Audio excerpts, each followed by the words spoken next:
面眼人来到新竹市二的访问的是国民党提名的新竹市长参选人，也是乡议的市长许明才。市长您好。你好，易容小姐好，各位亲爱的观众大家好。市长，我们知道新竹市其实有不少的客家乡亲哦，有大概30%，大概快14万，大概14万左右。那其实您任内呢，我们市政府的民政处有客家及原住民事务科，那新竹的关东市场也3、4楼也成立了文化会馆。那如果您未来连任，您对客家文化、新竹市在地的客家文化的延续，您还有什么样子的想法吗？我想新竹市其实它是一个很古老的城市哈。那我们新竹市有客雅溪啊、客雅山啊，这个客就是因为那个客字在那边，因为当初就是除了平埔族道卡斯族之外，就是客家人，但是因为汉族搬了之后，就逐渐往山里面走，所以大概目前有14万多的这个客家人。提到新竹的客家，大部分会想到新竹县，比较不会想到新竹市。那随着新竹市这样的都市发展，您觉得未来要怎么样做，才可以让客家不会慢慢被稀释？那像您说的，可能客语也会消失。我觉得客家人在新竹市其实活动力非常的强哈。那所以我上任之后，在这个民国100年的时候，就赶快成立客家事务这个科来专门来主管客家的事务，就是希望客家人在新竹市这个地方可以继续的蔓延下去，而且继续的把文化传承下去。所以这部分我想我们都很用心，尤其是我们在东区盖了一个东东市场之后，它的这个4楼、3楼的地方，我们就当成客家的会馆，来让这些客家乡亲有一个聚会的场所，而且每一个礼拜都办活动。我就是希望这个大佬带我们的这个一般的客家人，然后我们的客家孩子们可以不断的在这地方来吸取客家的精华。虽然我们不是客家人顶多的地方，但是我们希望，我觉得客家文化非常的重要，所以在民国101年的时候，我就决定这个把11月定为我们所有的客家夜，就是希望客家乡亲在11月的时候可以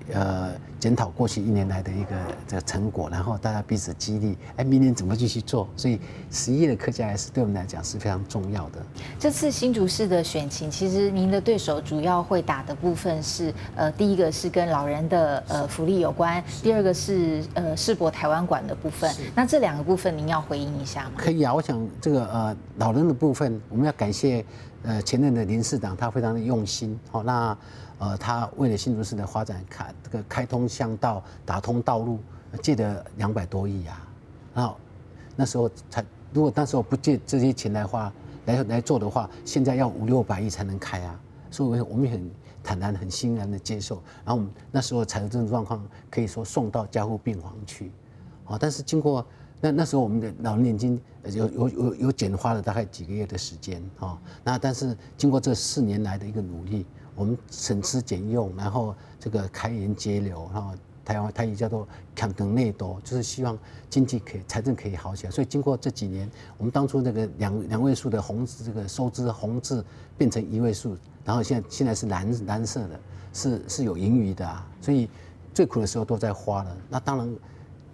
明年当然一定是继续花，而且明年的预算已经编好送到议会去了，议会通过就继续花，所以没有所谓这个不花老年金的事情。第二个那个世博台湾馆，当初在议会的支持之下，我们也花了一笔钱去买回来。那不是买回来卖票而已，它是带动整个地区的发展，它带动了千家水源、前溪整个地区的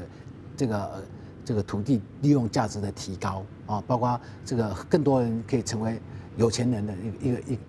一个未来我相信，我对他充满了信心只要你去看。所以很多人说做世博台湾没有不好或怎么样，我说你看过没有？人家跟我讲说不好，我说那你就去看一看。如果你真的看不好，你来骂我都接受。但是没有看过之前，请你不要随便乱批评。这次您的主要的对手2位，一位是民进党提名的我们说中生代，那另外一位是前市长。那面对这2个对手，你怎么评估您的优劣势在哪里？因为现任就是他有优势，但是他也是很明确的目标。现在就是我在民处给人家 K 这个很正常啊。但是我要跟各位报告，蔡前市长是一个好人，但是时间已经过了。现在这个时间也不是他用那种他那当时的思想来思考这个现代我们在做什么事情。现在很多事情他都没有碰过，他也不知道我们在做些什么事情。我们是要让这个城市往前面一直在走，而不是再从头他那个时候再把那个东西以前的东西再拿来这边炒，这是不对的。李妍也是一个很优秀的年轻人，不过他是第一任啊，第一任就要选市长，我想就在历练上可能需要再努力一下。没那么简单啊，说一说可以，我可以画个大图给大家看，我想做什么，但是问题是当你碰到的时候，所以现在那个他们也骂我说我跳票，我事实上我都在做，不是没有在做。你沟通不要时间沟通吗？好，你如果现在要都跟城隍庙，你看旁边有多少的摊位，你就是去捅那马蜂巢，哦，所以讲很简单，但是做就踏踏实实做。谢谢市长接受我们的访问，谢谢。